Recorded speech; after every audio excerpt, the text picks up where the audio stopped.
Visakha steel plant పరిరక్షణ కోసం CPM పోరాటం ఉధృతం చేస్తోంది.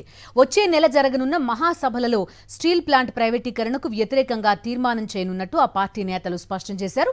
4 రోజులు రాష్ట్ర వ్యాప్తంగా నిర్వహించే బస్సు యాత్రతో కేంద్ర రాష్ట్ర ప్రభుత్వాల తీరును ఎండగడతామని స్పష్టం చేశారు. అంతేకాక స్టీల్ ప్లాంట్ ప్రైవేటీకరణ జరగడం లేదని సీఎం చంద్రబాబు మంత్రులు చెప్తున్నా కేంద్ర కేబినెట్ నుంచి ప్రకటన వస్తేనే ప్రైవేటీకరణ ఆగుతుందన్నారు. రేపు కూర్మన్నపాలెం దీక్షా శిబిరం నుంచి ప్రారంభమయ్యే బస్సు యాత్రకు అంతా సంఘీభావం తెలపాలని కోరారు.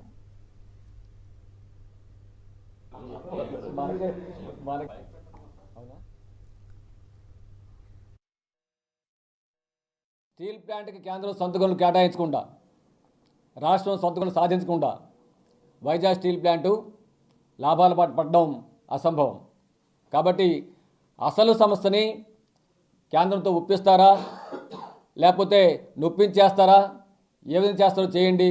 ముఖ్యమంత్రి గారు, ఉప ముఖ్యమంత్రి గారు జోక్యం చేసుకొని స్టీల్ ప్లాంట్ సొంత గనులు సాధించేదానికోసం, శైలిలో విలీనం చేసేదానికోసం, అమ్మే నిర్ణయాలు వచ్చేయడం కోసం వెంటనే చర్యలు చేపట్టాలని మీ ద్వారా మేము డిమాండ్ చేస్తున్నాం. ఈ సమస్యని రాష్ట్ర ప్రజానీకం దృష్టికి తీసుకెళ్లేదానికోసం, ఈ సమస్య పరిష్కారం అయ్యే వరకు ఉద్యమాన్ని మరింత ముందుకు తీసుకెళ్లేదానికోసం సిపిఎం పార్టీ రాష్ట్ర జాతాని రేపు ప్రారంభిస్తూ ఉంది.